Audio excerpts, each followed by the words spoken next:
Street medicine is basically house calls to the homeless. We're a team of healthcare providers, and we go out to the streets to provide medical and psychiatric care to people who are living pretty much solely outside. When our team goes out, we go under bridges, into abandoned buildings, in the woods to provide medical and psychiatric care. People who are living outside unsheltered in the Atlanta area are generally out on the streets. But I think there are a lot of people that live in the woods and in places that we don't really look or see or expect people to be living as well.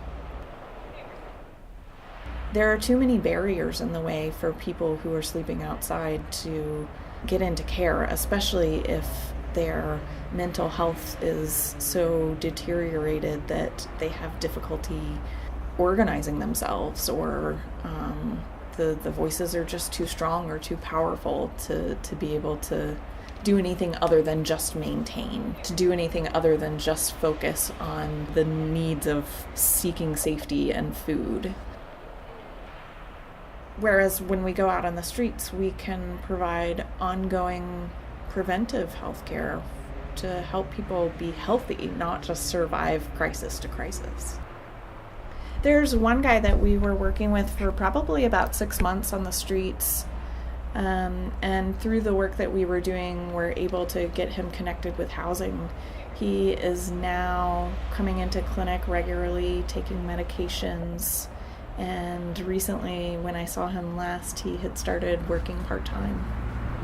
The streets are rough and gritty, and people worry about safety, and I think we as medical providers get comfortable in our offices and in our own space. It's hard to go into somebody else's space and be a guest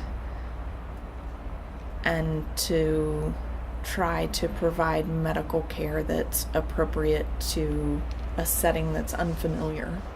And yet that's exactly what we have to do, because these folks that we meet out on the streets, they're not coming to us in our fancy clinics. When we're out on the street seeing the reality of someone who's living outside, it's so much easier to show